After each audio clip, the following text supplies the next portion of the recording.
I was introduced to our speaker, Professor Richard Joseph.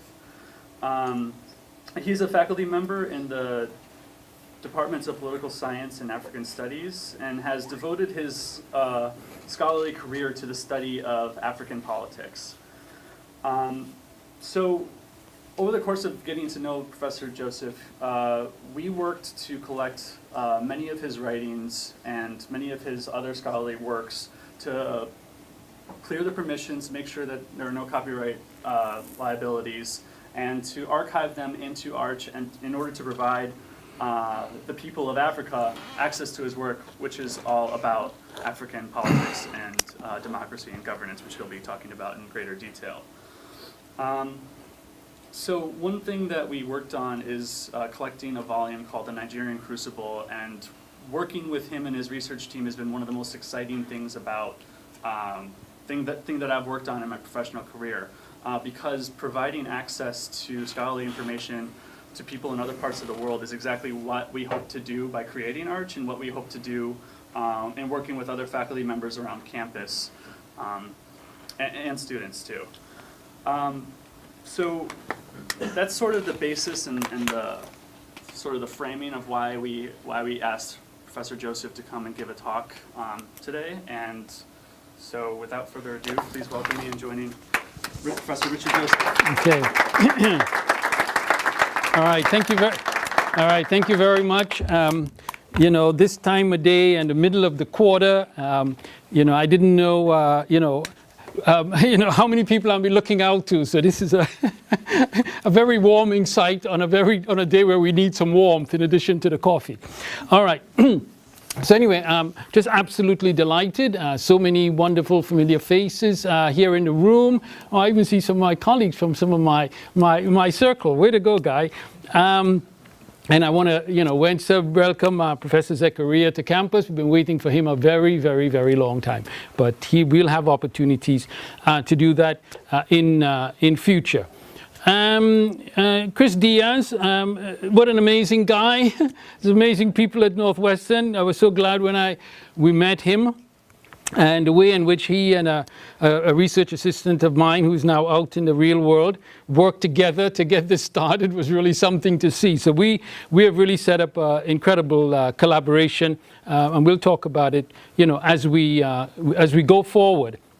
So my thanks to Chris Diaz, my thanks to his colleagues, and it's so good to see the Dean. Thank you, Dean. You don't have to read about what I'm doing in memos and so on. You know, he actually comes to events. And so as my students hear from me over and over again, presence, being present, use the Dean as a model of being present. So thank you very much for being here. Thank you very much, Esmeralda Kale and your colleagues. And she's a curator of the Hertzkovitz Library. And, you know, Esmeralda is responsible for so much that's already happened and so much that we have ahead. Thanks to Alexander Smith. He can't be here. He's the research assistant who is working with me at present. And he's the one who put together this PowerPoint. Mary Finn, I don't know if Mary is here. But Mary and Bill Harlow, thank you all very much. Amazing boost that we were given with the support for the students. And we have, I think, I saw one of the students present. It's very good that this is being videotaped so it could be shared beyond that. Somebody who is not present because she's up in Canada for the 103rd birthday of her mother is my wife, Jennifer. And Jennifer has done an extraordinary amount of work, you know, on these archives and so on. All right. So when the opportunity came up, and it didn't take me very long. I mean, you know, Chris Diaz says, you know, there's this opportunity, we'd like you to give a talk. Could you, you know, take a few days, send me a topic? Well, it took me like about 2 minutes, I think, maybe 3. But, and the topic was, you know, building peace and democracy, why open access is so vital. As I've been working on it, in fact, the one question has become 3. It's why open access is vital. That's a formal talk. But then the question came up, how has it been vital to me? And then the third question was, why me? And so the way in which I get to the last two questions you'll see is going to be with a gallery of photos I've put together at the end. So if you're thinking of ducking out, you're going to be missing something very exciting. I didn't do an exhaustive search for photographs, but most of them have never been seen, as is the case, of course, with most of the papers here that the students have been looking at. So what I have in mind, is that this work would become a multimedia project on archives, both archives in the sense that put away and people go and study, but archives that are much more sort of living archives made actively available. And it also is going to include, one of my research assistants gave me the term, this is immersive learning, and I'm just so conscious of it. I am going to read in a little while the last paragraph from this book of mine, which, and let me just say a word about it. It's Democracy and Prebendal Politics in Nigeria, published by Cambridge University Press in 1987, a Nigerian edition in 1991. There was a conference in Lagos, just devoted to this book in 2011, and there'll be one of the slide photos there for it. Which prodded Cambridge University Press to reissue it. And in fact, when on my last trip to Nigeria, one of my close colleagues there was being discussed so much, he sent me an email, he said, would you be willing to have us prepare a condensed version so we could just make this available for like mass distribution in Nigeria? I told him I'll think about it. But anyway, just to let you know, that the issues, the Nigerian crucible, that they not only work that was done in the past, they're very much part of the present. All right, I start off with two quotes here, and these are two students. And by the way, students are just part of my life. So I have some students here, some in my current courses, and and this is what I do. I work with students. I work with other people, but especially with students. And anyway, these are two of my former students, now established, Amy Petit. And Amy Petit was an undergraduate at Emory. I was working at Emory and the Carter Center. And Amy was part of a team. We're going to put up Africa Demos, a bulletin we produced. And she's now at Concordia and one of the leading experts on Botswana. So anyway, she sent me a message, and her visit happened to coincide with the funeral for former President Masire. And she sent me this quote that it seems like the end of an era. And it really captures, I think, our feeling that we are at the end of an era. Scott Taylor, another student, but Scott went even further back than Emory. He was a student of mine, undergraduate at Dartmouth. And of course, we have the dean who was formerly at Dartmouth. And Scott joined me. He came to Emory and also was a graduate student there on the team. And he's, again, an established scholar, especially on Southern Africa. And he sent me this statement, because we were talking about the situation in Kenya, the situation in Zambia, and he came up with this phrase. I came across just a little note from a Nigerian professor called Ikena Onyido, who is in chemistry. He and his family arrived in Nigeria at the University of Ibadan. And by the way, we have Professor Lure Denza here, who spent many years also at the University of Ibadan. But anyway, and so we were there for a few months trying to get our apartments and all the rest. But he sent me this message after he had gone on and was the vice chancellor of a university in eastern Nigeria. And he was talking about the conditions that he had to deal with. And he had this phrase that is so pitiable. Now, for anybody who have been involved in a lot of these university education and so on, during a lot of those periods, I'm afraid this captures a lot of the situation. And I can't go any further, but we even have African scholars here who could themselves speak to it. The other quotes are very pretty obvious. I don't have to read them. You all would see them for yourself and see their pertinence. This is now up on Arch Library. We just, overnight, the second volume went up of the Nigerian Crucible. Now, not only the difficulty of having access to published works, but the fact is that most of what I have written on Nigeria is not available to most Nigerians because they're in international publications and so on. And anyway, so I've been working on this for some time, and it really came just when ideally, all right, that Arch came on board and we're able to start now doing this process. It's a very detailed, intensive process because I reread everything, annotate them, they're footnoted, and all of the rest, new introductions and so on to it. But it means now that, and we've just finished, and you see the period there, right up until 1999. And before I move on, I just want to read to you all the closing pages. They want to achieve the notoriety of Faulkner on Fitzgerald, but at least in my world, they are pretty notorious. Anyway, the last paragraph when I published this book, and this book was about the Nigerian transition to civilian rule after a period of military rule and the civil war. And I was in Nigeria at that time and was able to study it, right? And then I left Nigeria and wrote up this book. And it was clear to me while I was writing this book that this republic, this second republic in Nigeria, was really going to be endangered by a lot of the practices I was studying. But anyway, I wrote, the major political challenge which confronts Africa in the next quarter century of independent rule, now we're beyond that quarter century now, we're 3 decades beyond that, is to evolve forms of political order in which history is made relevant to the present in a positive way. And then the last lines are, such a process requires of political actors and commentators a long view of the contemporary historical period.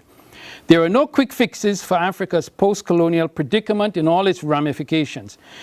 This study of the political travails and temporary triumphs of Africa's most populous nation ends, therefore, on a note of moderate optimism. After the completion of the current cycle of political rule by military officers, perhaps some author will have good reason to write of the political triumphs and temporary travails of the Third Republic.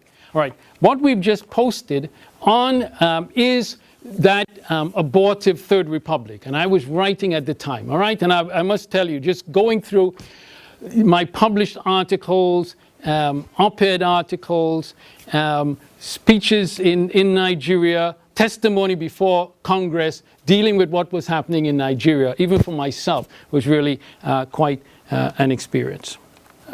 Eric Williams. How many people here have heard about Eric Williams? Okay. All right. Well, if you ask me, well, is there anybody you would like to think of yourself in terms of my intellectual political lineage? It will be Dr. Eric Williams. Eric Williams was the first Prime Minister of Trinidad and Tobago. I was born in Trinidad.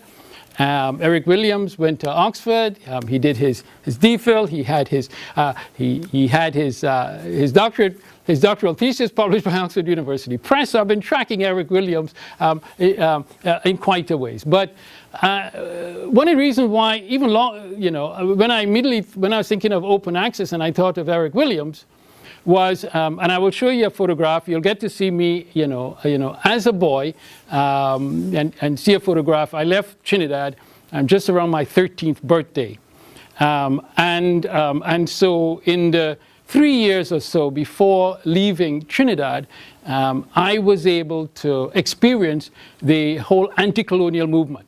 But Eric Williams and people who study this period would have heard of something called the University of Woodford Square. And the University of Woodford Square was just a regular square, all right, in downtown Port of Spain. But Eric Williams, in his rallies there, and I remember as a boy being taken to stand out there, and he converted those political rallies during that movement into instructing. I mean, here was somebody had published this pioneering book on capitalism and slavery. And if you could imagine that same person talking to his people and taking them through in that way. So for me, literally my coming to being aware of the political process was also connected to this incredible experience of what Eric Williams represented. Okay, let me I'm not quite sure what is the next slide, but let me go into my text because I don't want to jump ahead with some of the photographs that I'm urging you to stay for. All right. I first learned of digital scholarship as a member of the board of the American Council of Learned Societies, ACLS, from 1991 to 1997. In fact, I have to send a message to Stanley Katz, letting him know that after all these years, I am myself connecting with what he was so fervent about. So 2 decades later, I am aware of my own involvement in digital scholarship and of its importance in research, teaching, and policy analysis. Digital learning complements and extends conventional modes of scholarly communication. The topics to which I have devoted the greatest attention, state systems, democracy, security, governance, and development, are more complicated than ever. My close colleague, Stanford Professor Larry Diamond, about whom my students get to hear a fair amount, wrote in 2014, and I quote, "A zone of democracy is also a zone of peace and security." Now, I would add today that such zones are retreating further from us. Broader participation in the construction of knowledge, its recuperation and dissemination, are essential to overcoming the widening social and political chasms in America and the world. Access to knowledge in Africa is often narrow, despite the internet and the creation of hundreds of colleges and universities. Instruction is usually of poor quality, mediocre quality. Unsatisfactory conditions often oblige the best scholars to migrate abroad, while libraries are usually deficient. Most academic books, even by African scholars, have small print runs and are often unaffordable locally. The great majority of international journals are not accessible. The construction of knowledge about Africa should fully engage and be accessible to Africans along with everyone else. Knowledge of what has actually occurred in the pursuit of peace and democracy is vital, and even more so today. Here is a useful definition of vital taken from the web. Quote, "Necessary to the existence, continuous, or well-being of something, indispensable, essential, vital for a healthy society." Open access to knowledge is rendered more vital as, quote, "truth has been relativized and even denied."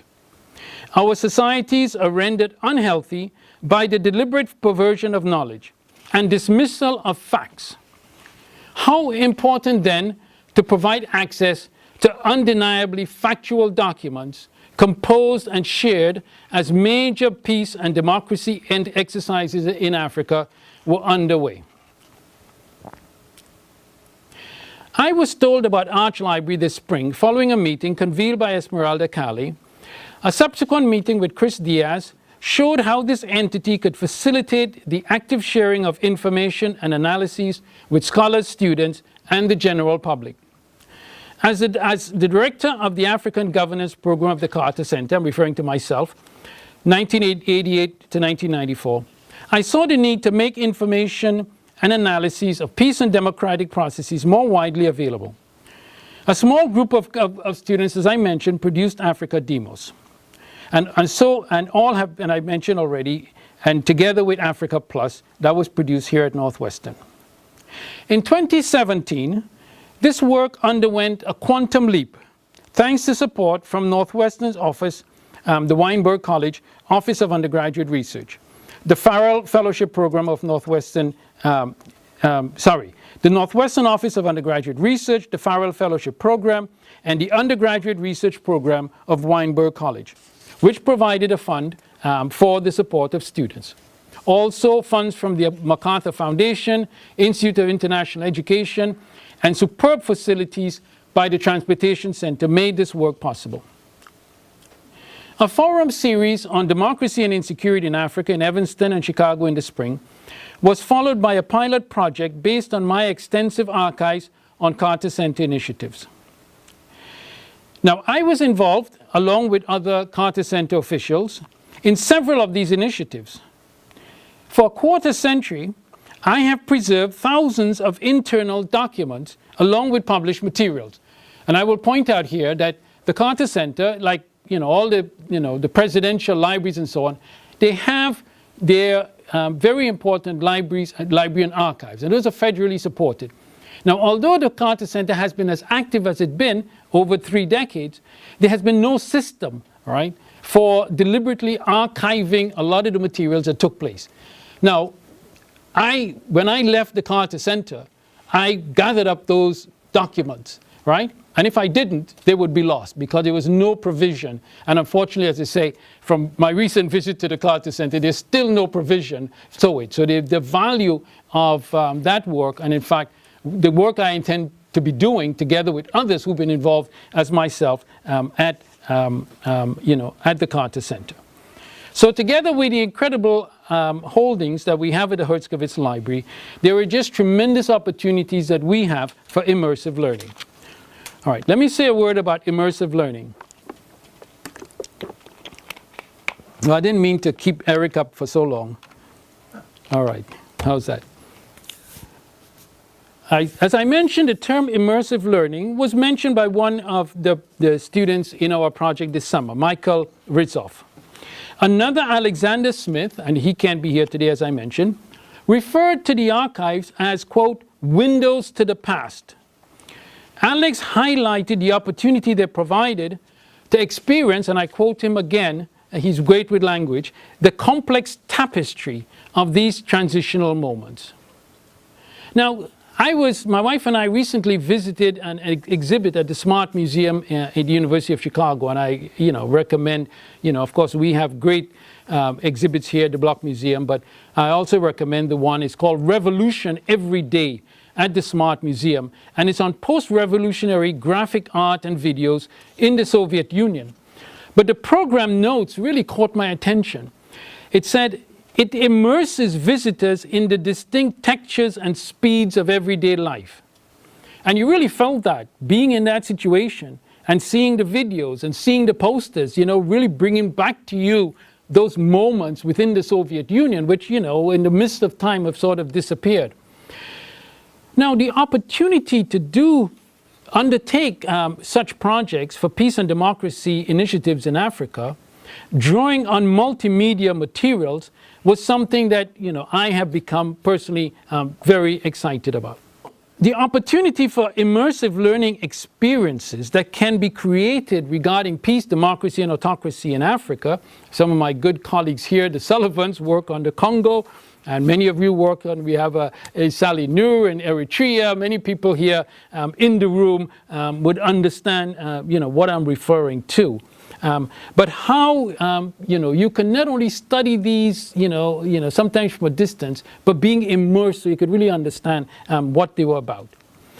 My personal archives, and they are extensive. In addition to what the students have seen in that room, I have a lot of materials. I hold on to most things after my early days.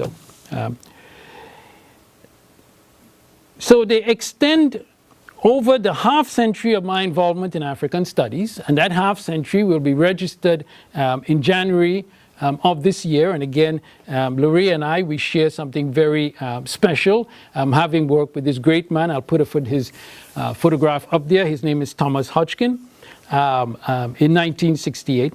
But they go back even further, and to the American Civil Rights Movement. And many people don't know this about me. Most people would know me in terms of my Africa work. Most people don't know me in terms of my work in the United States, starting from my years at Dartmouth. And by the way, talking about open access, the two first projects I started at Dartmouth, starting in my sophomore year, was one entitled Negro Applications Encouragement Program. And this was to get the students involved with actually going out and recruiting black students.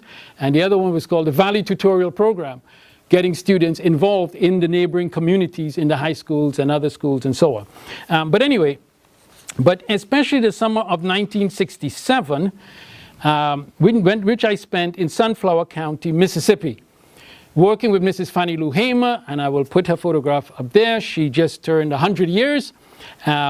And I also worked with the Mississippi Freedom Democratic Party. In fact, right after I graduated, when I left Dartmouth, I was working in Washington, D.C. for the MFDP. I do have some letters and so on, and I have boxes I haven't opened up, and I'm sure there are going to be some very interesting materials to find here. All right.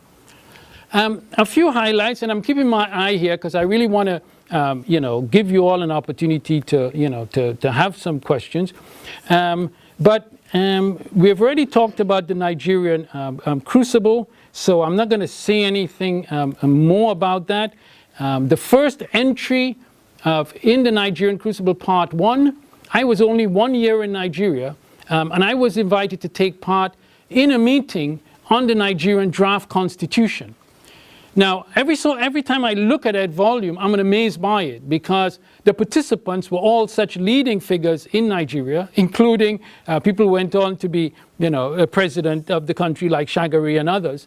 And I was the only non-Nigerian in the room, and it turned out that I was the first person called upon to present, and I was speaking on the draft constitution and a particular, chapter of it. I won't go into the details, but that is all in there.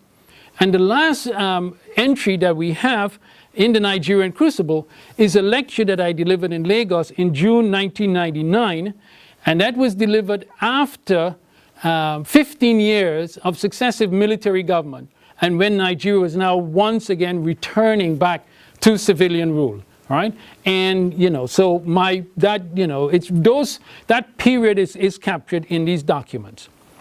And I've already mentioned about the work of the research assistants this summer.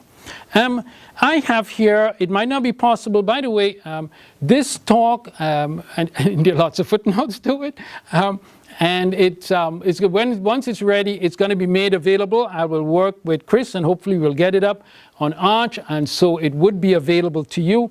By the way, this was the at the conference to launch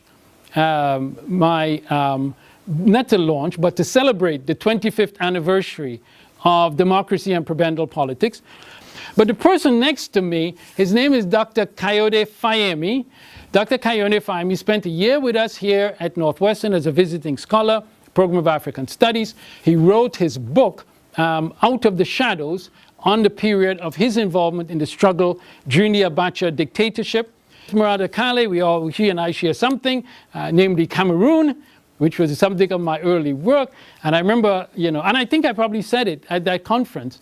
My first book, my doctoral study, was on Cameroon, and we can have a photograph up there. And I said at the time, you could not imagine a conference like this taking place in Yaoundé, Cameroon, on my book on Cameroon. It was just inconceivable. And that would be my first book. And it certainly wouldn't be one of my second book, which was banned by the government of Cameroon and put somebody up there who was involved in it. But anyway, so talking about access to knowledge. All right, anyway, that is Jennifer there. Jennifer was not pleased when she saw her name and she had to go up and sit up there. But anyway, that's her. And that's... All right, this was a recent event. We, some of the students who were with me, we had to brave the storm with Irma, but we did have a meeting. We had this incredible meeting with President Carter. But let me get to, oh yes. And so I've mentioned Thomas Hodgkin. There he is, the great man, and you all would know the name Hodgkin, and that would immediately tell you what, his pedigree. And this is David Goldie. David Goldie was my supervisor in Oxford, and somebody, again, and his wife, extremely dear to me. Unfortunately, they're both deceased. All right, so I'm just going to put up, from the reports of the students who worked this summer, I've just summarized some of what they said. So if you could just quickly skim it, I won't read it. So it's important to see what the reactions of the students themselves were to this experience. By the way, and while I'm going through it, I was thinking, because the students, I gave them the frame, it was put together very quickly. I said, are you all going to have access to those archives? Allison was working, culling it, and I had to see those materials. I had to see what sensitive documents might be in there and so on. So we were really working in that kind of a way. But they had to pretty much work it out themselves. You were having access to this. And it was something to see them actually doing that. And for me, this is also very important. I believe very strongly in not telling students, everything to do, but, giving them the opportunities to figure it out. And they certainly did. And so I'll just leave these up for just a few moments. We're going to have a longer version of it available to you so you can hear what the students are saying. This was a pilot project, but I think we've laid the basis, some very important work going forward. Here's Michael's. He worked on Ghana, and he was also in that photograph with President Carter. And this is Andy. He's sitting here. He worked on Zambia, and Zambia was a really sad case. Ghana was they were both successful elections, but the consequences were not the same. All right, we'll get back to him in a second. All right. As the quote from Larry Diamond earlier reflects, peace building and democracy promotion were once viewed as twin processes, especially as the Cold War drew to a close. That nexus, however, has been strained as national security concerns and the global and autocracy has resurged globally. Liberal democracy was long linked to the capacity to hold governments accountable. And then I go on to talk, and this is a lot in my work, what is happening to elections, what is happening to democratic my class is currently studying liberalism and the retreat of democracy, and also the upsurge in violence and in political repression. We've seen what has happened with the quote-unquote Arab Spring, Egypt and Turkey. There were the reversals of peace and democracy in increasing number of countries, Thailand, Myanmar, Burundi, Congo, Venezuela, to name a few.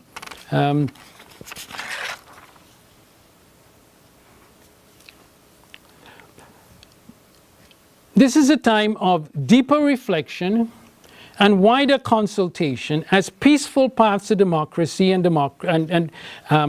democratic paths to peace are becoming obscured. As you all are well aware, not only the difficulty of conducting elections, all right, having honest, fair elections, having a level playing field, but now we have the insurgence of cyber techniques. I listened to a presentation at Stanford in January, and it was actually chilling because African regimes now, in addition to all of the things we're used to them doing, are now themselves accessing those technologies. It's not only that you have a foreign power that is trying to intervene, but that you have those regimes actually intervening themselves and going forward.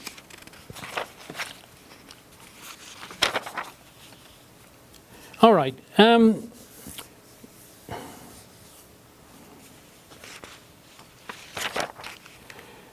I'll conclude because I do want to just run through some photographs here since I promised you all that.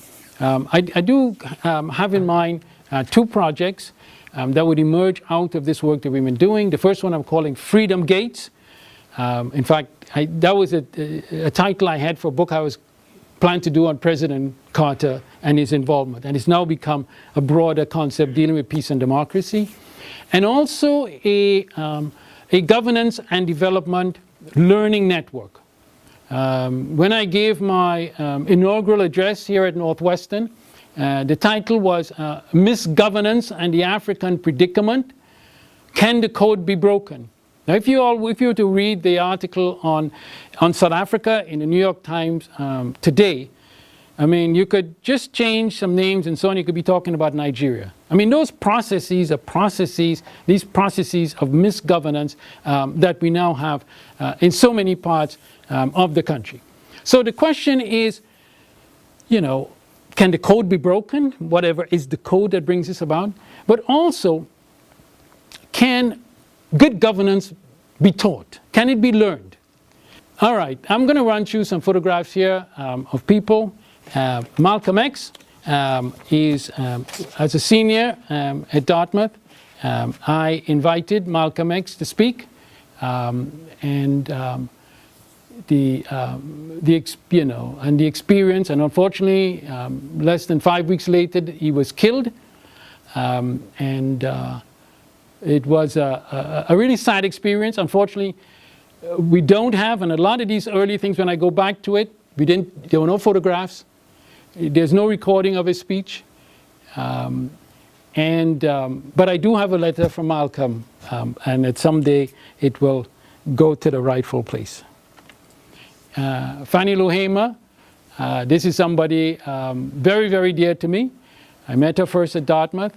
I went and worked, for the MFDP in Washington, D.C. And then my second year after graduation, I was in France on a Fulbright, then I was at Oxford. And the first year after that, I went straight from Oxford. I stopped a little bit to see friends in Massachusetts, and straight to Mississippi. And as far as I was concerned, I was finished with higher education. Mrs. Hamer learned from a good friend of mine that I was a Rhodes Scholar.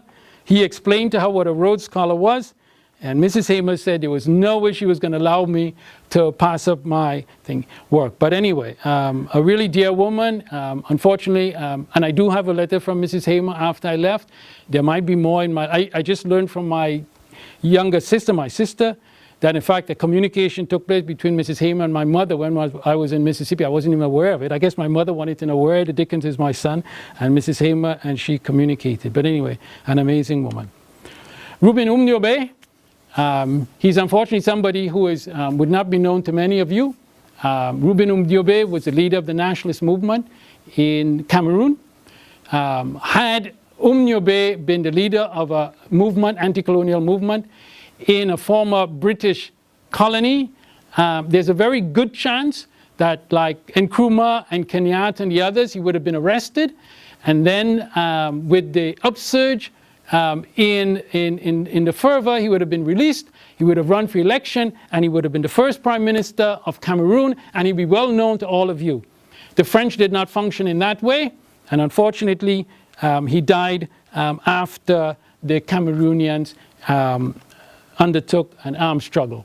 And my initial research was where I was able to discover how this came about, because I was able to have access to a lot of the French documents, to interview a lot of former colonial officials, and anyway, Reuben Umniobe, but they're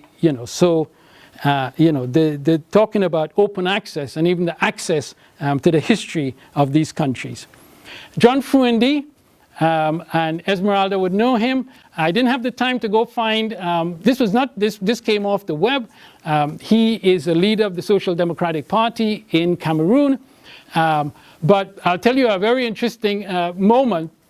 John Fruendi visited the Carter Center when I was there, and he was speaking.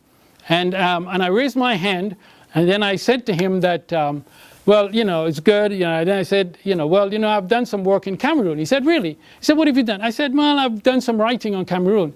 So then he pushed me a little bit more. And then he said, and what's your name? And I said, my name is Richard Joseph.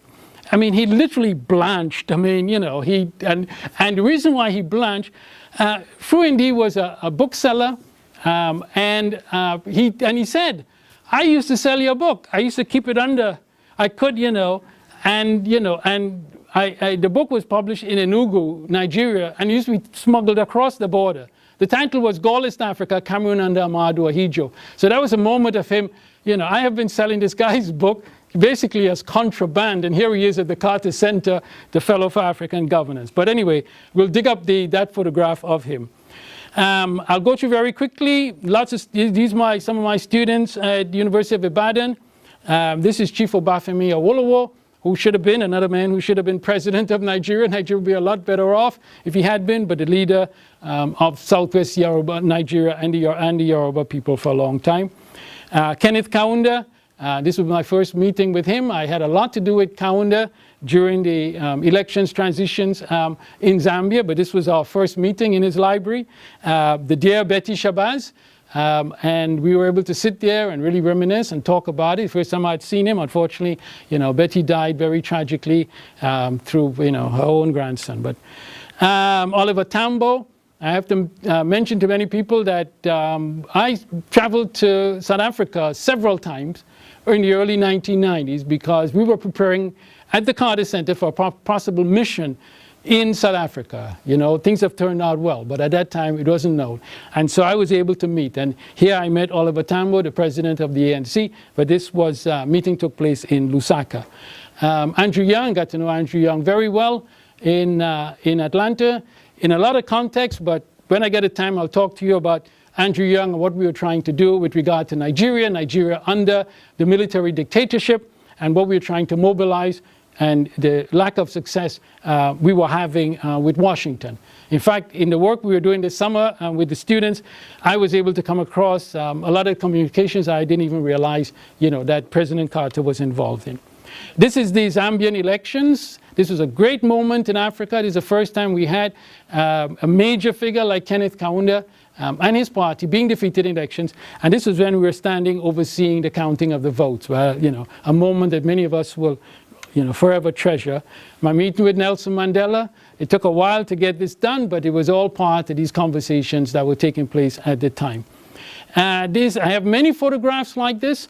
Many people here would not know, but the guy over in the left, to your left, the extreme left, his name is Meles Zenawi. Meles Zenawi, he died a few years ago. This was during the struggle against Mengistu, and he was the leader of the TPLF and went on to be the leader of it. But this was just one of many meetings taking place in, most likely the home of the ambassador in Khartoum.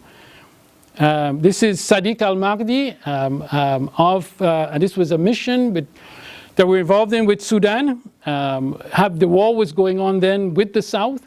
And this was prior to the overthrow of Al-Mahdi government. And of course, al-Bashir is still there, but a lot of work. And by the way, all the things I'm showing you here, there's nothing written up about them because most people would know President Carter did this and that. They have no idea what the operations were like because the people involved in those operations, have not been writing about it, okay? This is a dear man to me, Edu Boahen of Ghana. He's Professor Edu Boahen, history professor, who stood up to Jerry Rawlings and then ran against him the first time. And very courageously, Edu Boahen was able to, get up there during that military dictatorship. He's deceased, but, This is in Zambia. This is Chiluba, who became president and, of course, unfortunately went off the tracks as soon as he became president. But this was that period, leading up to it. This is my meeting with Walter Sisulu. Amazing family. I met many members of the Sisulu family during that period. And again, it was all part of these exploratory mission with South Africa. This is in Ghana, one of our great successes. I mean, collectively, with the Electoral Commission, my meeting there. This is a member of the commission. I was the then in the middle, the then chairman of the commission. We don't have, Michael here, but he hasn't seen any of the photographs. He's seen the documents.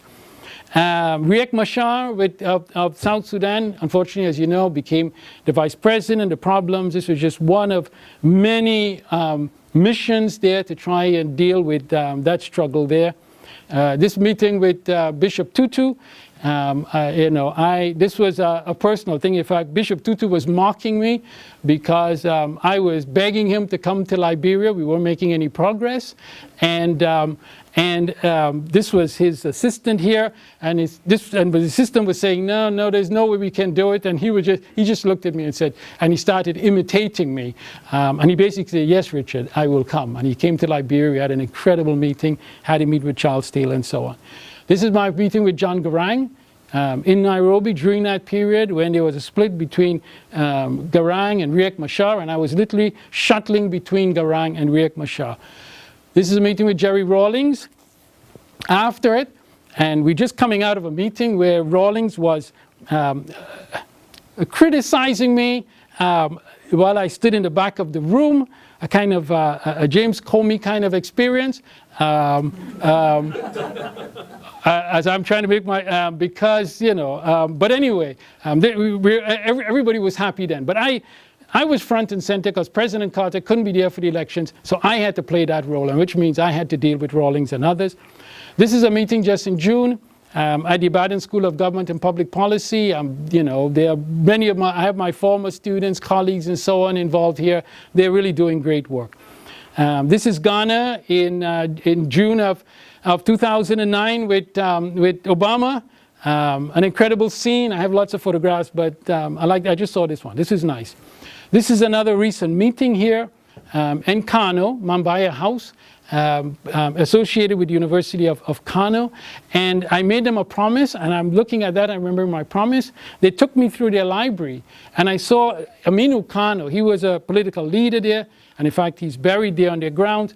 And then I told them, you know, I have these speaking notes from Aminu Kano when he was running for president in 1979, and they were looking at me very astonished. And then I explained to them what happened. I said there was this rally, and after the rally, I noticed, you know, Aminu Kano had left and all his people had left, and I realized there were these papers sitting on his podium. I went up there, and it was actual notes that he had sent up. So so for safekeeping, so I promised them I will get them the notes. But anyway, I was in Ibadan at a restaurant sitting down.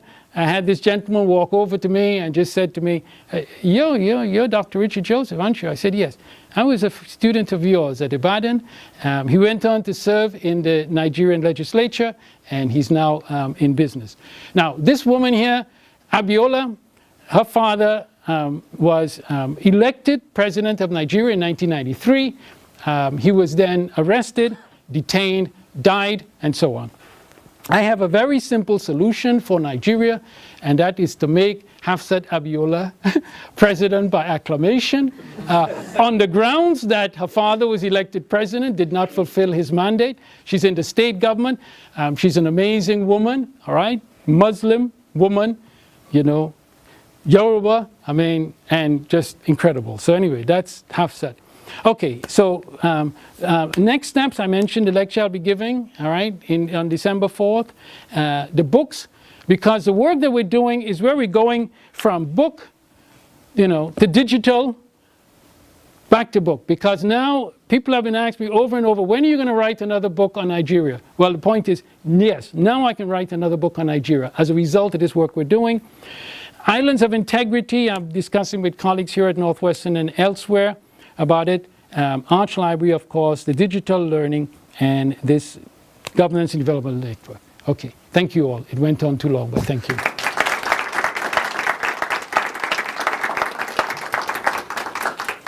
Thank you very much for your talk. It was really wonderful. I had a question about the steps you took. I think a lot of when people talk about open access, they talk about just sending stuff out there really quickly. But it sounds like this process was very slow and methodical. Extreme. Ethical issues with what to include in the archive and whatnot. Ex- I was curious about what kind of ethical issues you confronted going through the archive. Sorry about it. Well, I don't know of any ethical issues as such. Some of the documents, especially from my Carter Center period, is where, you know, there were internal documents. So there are documents of communication with President Carter. There were communications with President Carter with some of our political leaders. And, you know, so there are documents that are a little more sensitive. There's nothing that is confidential.